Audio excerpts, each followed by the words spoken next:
বলাই রবীন্দ্রনাথ ঠাকুর। মানুষের জীবনটা পৃথিবীর নানা জীবের ইতিহাসের নানা পরিচ্ছেদের উপসংহারে।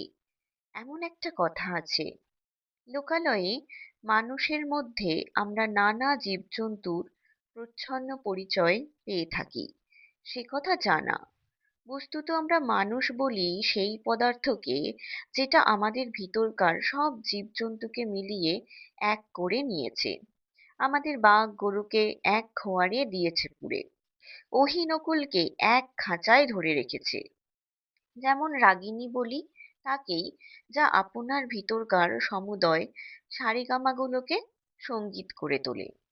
তারপর থেকে তাদের আর গোলমাল করবার সাধ্য থাকে না। কিন্তু সঙ্গীতের ভিতরে এক একটি সুর অন্য সকল সুরকে ছাড়িয়ে বিশেষ হয়ে ওঠে। কোনোটাতে মধ্যম, কোনোটাতে কোমল গান্ধার, কোনোটাতে পঞ্চম। আমার ভাইপো বলাই তার প্রকৃতিতে কেমন করে গাছপালার মূল সুরগুলোই হয়েছে প্রবল। ছেলেবেলা থেকেই চুপচাপ চেয়ে চেয়ে দেখাই তার অভ্যাস, নড়ে চড়ে বেড়ানো নয়। পূর্ব দিকের আকাশে কালো মেঘ স্তরে স্তরে স্তম্ভিত হয়ে দাঁড়ায়। ওর সমস্ত মনটাতে ভিজে হাওয়া যেন শ্রাবণ অরণ্যের গন্ধ নিয়ে ঘনিয়ে ওঠে। ঝমঝম করে বৃষ্টি পড়ে, ওর সমস্ত গা যেন শুনতে পায় সেই বৃষ্টির শব্দ। ছাদের উপর বিকেল বেলাকার রোদ্দুর পড়ে আসে, গা খুলে বেড়ায়, সমস্ত আকাশ থেকে যেন কি একটা সংগ্রহ করে নেয়। মাঘের শেষে আমের বোল ধরে, তার একটা নিবিড় আনন্দ জেগে ওঠে ওর রক্তের মধ্যে। একটা কিসের অব্যক্ত স্মৃতিতে ফাল্গুনে পুষ্পিত শালবনের মতোই ওর অন্তর প্রকৃতিটা চারদিকে বিস্তৃত হয়ে ওঠে, ভরে ওঠে। তাতে একটা ঘন রং লাগে। তখন ওর একলা বসে বসে আপন মনে কথা কইতে ইচ্ছে করে। যা কিছু গল্প শুনেছে সব নিয়ে জোড়া তাড়া দিয়ে। অতি পুরানো বটের কোটরে বাসা বেঁধে আছে যে একজোড়া অতি পুরনো পাখি, ব্যঙ্গমা ব্যঙ্গমী, তাদের গল্প। ওই ড্যাবা ড্যাবা চোখ মেলে সর্ব তাকিয়ে থাকা ছেলেটা বেশি কথা কইতে পারে না, তাই ওকে মনে মনে অনেক বেশি ভাবতে হয়। ওকে একবার পাহাড়ে নিয়ে গিয়েছিলুম। আমাদের বাড়ির সামনে ঘন সবুজ ঘাস পাহাড়ের ঢাল বেয়ে নিচে পর্যন্ত নেমে গিয়েছে। সেইটে দেখে আর ওর মন ভারী খুশি হয়ে ওঠে। ঘাসের আস্তরণটা একটা স্থির পদার্থ তা ওর মনে হয় না। ওর বোধ হয় যেন ওই ঘাসের পুঞ্জ একটা গড়িয়ে চলা খেলা, কেবলই গড়াচ্ছে। প্রায়ই তারই সেই ঢালু বেয়ে ও নিজেও গড়াতো, সমস্ত দেহ দিয়ে ঘাস হয়ে উঠত। গড়াতে গড়াতে ঘাসের আগায় ওর ঘাড়ের কাছে সুরসুরি লাগতো, আর ও খিলখিল করে হেসে উঠত। রাত্রে বৃষ্টির পরে প্রথম সকালে সামনের পাহাড়ের শিখর দিয়ে কাঁচা সোনা রঙের রোদ্দুর দেবদারু বনের উপরে এসে পড়ে। ও কাউকে না বলে আস্তে আস্তে গিয়ে সেই দেবদারু বনের নিস্তব্ধ ছায়াতলে একলা অবাক হয়ে দাঁড়িয়ে থাকে। গা ছমছম করে। এইসব প্রকাণ্ড গাছের ভিতরকার মানুষকে ও যেন দেখতে পায়। তারা কথা কয় না, কিন্তু সমস্তই যেন জানে। তারা সব যেন অনেক কালের দাদামশাই, এক যে ছিল রাজাদের আমলের। ওর ভাবে ভোলা চোখটা কেবল যে উপরের দিকেই তা নয়, অনেক সময় দেখেছি ও আমার বাগানে বেড়াচ্ছে মাটির দিকে কি খুঁজে খুঁজে। নতুন অঙ্কুরগুলো তাদের কোঁকড়ানো মাথাটুকু নিয়ে আলোতে ফুটে উঠেছে। এই দেখতে তার ঔৎসুক্যের সীমা নেই। প্রতিদিন ঝুঁকে পড়ে পড়ে তাদেরকে যেন জিজ্ঞাসা করে, তারপরে তারপরে তারপরে। তারা ওর চির অসমাপ্ত গল্প, সদ্য গজিয়ে ওঠা কচি কচি পাতা, তাদের সঙ্গে ওর কি যে একটা বয়স্য ভাব, তা ও কেমন করে প্রকাশ করবে। তারাও ওকে কি একটা প্রশ্ন জিজ্ঞাসা করবার জন্য আকুপাকু করে। হয়তো বলে, তোমার নাম কি? হয়তো বলে, তোমার মা কোথায় গেল? বলাই মনে মনে উত্তর করে, আমার মা তো নেই। কেউ গাছের ফুল তোলে, এই যে ওর বড় বাজে। আর কারোর কাছে ওর ওই সংকোচের কোনো মানে নেই, এটাও সে বুঝেছে। এই জন্যে ব্যথাটা লুকোতে চেষ্টা করে। ওর বয়সের ছেলেগুলো গাছে ঢিল মেরে মেরে আমলকি পারে, ও কিছু বলতে পারে না, সেখান থেকে মুখ ফিরিয়ে চলে যায়। ওর সঙ্গীরা ওকে খেপাবার জন্যে বাগানের ভিতর দিয়ে চলতে চলতে ছড়ি দিয়ে দুপাশের গাছগুলোকে মারতে মারতে চলে। ফস করে বকুল গাছের একটা ডাল ভেঙে নেয়। ওর কাঁদতে লজ্জা করে, পাছে সেটাকে কেউ পাগলামি মনে করে। ওর সবচেয়ে বিপদের দিন যেদিন ঘাসিয়ারা ঘাস কাটতে আসে। কেননা ঘাসের ভিতরে ভিতরে ও প্রত্যহ দেখে দেখে বেরিয়েছে এতটুকু লতা, বেগুনি, হলদে, নামহারা ফুল, অতি ছোট ছোট, মাঝে মাঝে কণ্টিকারি গাছ, তার নীল নীল ফুলের বুকের মাঝখানটিতে ছোট্ট একটুখানি সোনার ফোঁটা। বেড়ার কাছে কাছে কোথাও বা কালমেঘের লতা, কোথাও বা অনন্ত মূল, পাখিতে খাওয়া নিম ফলের বিচি, পড়ে ছোট ছোট চারা বেরিয়েছে, কি সুন্দর তার পাতা। সমস্তই নিষ্ঠুর নিড়নি দিয়ে দিয়ে নিড়িয়ে ফেলা হয়। তারা বাগানের শৌখিন গাছ নয়, তাদের নালিশ শোনবার কেউ নেই। একদিন ওর কাকির কোলে এসে বসে তার গলা জড়িয়ে বলে, ওই ঘাসিয়ারাকে বলো না আমার ওই গাছগুলো যেন না কাটে। কাকি বলে, বলাই, কি যে পাগলের মতো বকিস, ও যে সব জঞ্জাল জঙ্গল, সাফ না করলে চলবে কেন? বলাই অনেক দিন থেকে বুঝতে পেরেছিল কতকগুলো ব্যথা আছে যা সম্পূর্ণ ওর একলারই।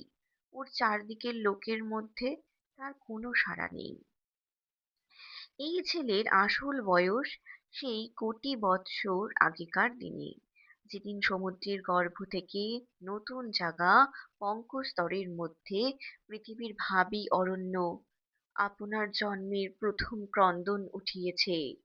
সেদিন পশু নেই, পাখি নেই, জীবনের কলরব নেই, চারদিকে পাথর আর পাঁক আর জল। কালের পথে সমস্ত জীবের অগ্রগামী গাছ সূর্যের দিকে জোর হাত তুলে বলেছে, আমি থাকবো, আমি বাঁচবো, আমি চিরপথিক। মৃত্যুর পর, মৃত্যুর মধ্য দিয়ে অন্তহীন প্রাণের বিকাশ তীর্থে যাত্রা করব, রৌদ্রে বাদলে দিনে রাত্রে। গাছের সেই রব আজও উঠেছে বনে বনে, পর্বতে প্রান্তরে, তাদেরই শাখায় পত্রে ধরণীর প্রাণ বলে বলে উঠছে, আমি থাকবো, আমি থাকবো। বিশ্ব প্রাণীর মুখ ধাত্রী এই গাছ নিরবচ্ছিন্ন কাল ধরে দুর্লোককে দহন করে। পৃথিবীর অমৃত ভাণ্ডারের জন্যে প্রাণের তেজ, প্রাণের রস, প্রাণের লাবণ্য সঞ্চয় করে। আর উৎকণ্ঠিত প্রাণের বাণীকে অহর্নিশি আকাশে উচ্ছ্বসিত করে তোলে, আমি থাকবো। সেই বিশ্বপ্রাণের বাণী কেমন এক রকম করে আপনার রক্তের মধ্যে শুনতে পেয়েছিল ওই বলাই। আমরা তাই নিয়ে খুব হেসেছিলুম। একদিন সকালে এক মনে খবরের কাগজ পড়ছি, বলাই আমাকে ব্যস্ত করে ধরে নিয়ে গেল বাগানে। এক জায়গায় একটা চারা দেখিয়ে আমাকে জিজ্ঞাসা করলে, কাকা, এই গাছটা কি? দেখলুম একটা শিমুল গাছের চারা বাগানের খোয়া দেওয়া রাস্তার মাঝখানে উঠেছে। হায় রে, বলাই ভুল করেছিল আমাকে ডেকে নিয়ে এসে। এতটুকু যখন এর অঙ্কুর বেরিয়েছিল, শিশুর প্রথম প্রলাপটুকুর মতো, তখনই এটা বলাইয়ের চোখে পড়েছে। তারপর থেকে বলাই প্রতিদিন নিজের হাতে একটু একটু জল দিয়েছে, সকালে বিকেলে, ক্রমাগতই ব্যগ্র হয়ে দেখেছে কতটুকু বাড়লো। শিমুল গাছ বাড়েও দ্রুত, কিন্তু বলাইয়ের আগ্রহের সঙ্গে পাল্লা দিতে পারে না। যখন হাত দুয়েক উঁচু হয়েছে, তখন ওর পত্র সমৃদ্ধি দেখে ভাবলে, এ একটা আশ্চর্য গাছ। শিশুর প্রথম বুদ্ধির আভাস দেখবা মাত্র মা যেমন মনে করে আশ্চর্য শিশু, বলাই ভাবলে আমাকেও চমৎকৃত করে দেবে। আমি বললুম, মালিকে বলতে হবে এটা উপড়ে ফেলে দেবে। বলাই চমকে উঠল। এ কি দারুণ কথা বললে! না কাকা, তোমার দুটি পায়ে পড়ি, উপড়ে ফেলো না। আমি বললুম, কি যে বলিস তার ঠিক নেই। একেবারে রাস্তার মাঝখানে উঠেছে, বড় হলে চারদিকে তুলো ছড়িয়ে অস্থির করে দেবে। আমার সঙ্গে যখন পারলে না, এই মাতৃহীন শিশুটি গেল তার কাকির কাছে। কোলে বসে তার গলা জড়িয়ে ধরে ফুপিয়ে ফুপিয়ে কাঁদতে কাঁদতে বললে, কাকি, তুমি কাকাকে বারণ করে দাও, গাছটা যেন না কাটেন। উপায়টা ঠিক ঠাউরে ছিল। ওর কাকি আমাকে ডেকে বললে, ওগো শুনছো, আহা, ওর গাছটা রেখে দাও। রেখে দিলুম। গোড়ায় বলাই না যদি দেখাতো, তবে হয়তো ওটা আমার লক্ষ্যই হতো না। কিন্তু এখন রোজই চোখে পড়ে। বছর খানেকের মধ্যে গাছটা নির্লজ্জের মতো মস্ত বেড়ে উঠল। বলাইয়ের এমন হলো, এই গাছটার পরেই তার সবচেয়ে স্নেহ। গাছটাকে প্রতিদিনই দেখাচ্ছে নিতান্ত নির্বোধের মতো। একটা অজায়গায় এসে দাঁড়িয়ে কাউকে খাতির নেই, একেবারে খাড়া লম্বা হয়ে উঠেছে। যে দেখে সেই ভাবে, এটা এখানে কি করতে? আরো দু চারবার এর মৃত্যুদণ্ডের প্রস্তাব করা গেল। মলাইকে লোভ দেখালুম, এর বদলে খুব ভালো কতকগুলো গোলাপের চারা আনিয়ে দেব। বললেন, নিতান্তই শিমুল গাছই যদি তোমার পছন্দ, তবে আরেকটা চারা নিয়ে বেড়ার ধারে পুঁতে দেব, সুন্দর দেখতে হবে। কিন্তু কাটবার কথা বললেই বলাই আঁতকে ওঠে। আর ওর কাকি বলে, আহা, এমনিই কি খারাপ দেখতে হয়েছে? আমার বৌদিদির মৃত্যু হয়েছে যখন এই ছেলেটি তার কোলে। বোধ করি সেই শোকে দাদার খেয়াল গেল তিনি বিলেতে ইঞ্জিনিয়ারিং শিখতে গেলেন। ছেলেটি আমার নিঃসন্তান ঘরে কাকির কোলেই মানুষ। বছর দশেক পরে দাদা ফিরে এসে বলাইকে বিলাতি কায়দায় শিক্ষা দেবেন বলে প্রথমে নিয়ে গেলেন সিমলে, তারপরে বিলেত নিয়ে যাবার কথা। কাঁদতে কাঁদতে কাকির কোল ছেড়ে বলাই চলে গেল। আমাদের ঘর হলো শূন্য। তারপরে ২ বছর যায়। ইতিমধ্যে বলাইয়ের কাকি গোপনে চোখের জল মোছেন, আর বলাইয়ের শূন্য শোবার ঘরে গিয়ে তার ছেঁড়া এক পাটি জুতো আর তার রবারের ফাটা গোলা আর জানোয়ারের গল্পওয়ালা ছবির বই নাড়েন চাড়েন। এতদিনে এই সব চিহ্নকে ছাড়িয়ে গিয়ে বলাই অনেক বড় হয়ে উঠেছে, এই কথা বসে বসে চিন্তা করেন। কোনো এক সময় দেখলুম লক্ষ্মী ছাড়া শিমুল গাছটার বড় বার বেড়েছে। এতদূর অসঙ্গত হয়ে উঠেছে যে আর প্রশ্রয় দেওয়া চলে না। এক সময় দিলুম তাকে কেটে। এমন সময় সিমলেতে গিয়ে বলাই তার কাকিকে এক চিঠি পাঠালে, কাকি, আমার সেই শিমুল গাছের একটা ফটোগ্রাফ পাঠিয়ে দাও। বিলেত যাবার পূর্বে একবার আমাদের কাছে আসবার কথা ছিল, সে আর হলো না। তাই বলাই তার বন্ধুর ছবি নিয়ে যেতে চাইল। তার কাকি আমাকে ডেকে বললেন, ওগো শুনছো, একজন ফটোগ্রাফওয়ালা ডেকে আনো। জিজ্ঞাসা করলুম, কেন? বলাইয়ের কাঁচা হাতের লেখা চিঠি আমাকে দেখতে দিলেন। আমি বললেম, সে গাছ তো কাটা হয়ে গেছে। বলাইয়ের কাকি ২ দিন অন্ন গ্রহণ করলেন না, আর অনেক দিন পর্যন্ত আমার সঙ্গে একটি কথাও কননি। বলাইয়ের বাবা ওকে তার কোল থেকে নিয়ে গেল। সে যেন ওর নাড়ি ছিঁড়ে ওর কাকা তার বলাইয়ের ভালোবাসার গাছটিকে চিরকালের মতো সরিয়ে দিলে। তাতেও ওর যেন সমস্ত সংসারকে বাঁচলো তার বুকের মধ্যে ক্ষত করে দিলে। ওই গাছ যে ছিল তার বলাইয়ের প্রতিরূপ, তারই প্রাণের দোসর।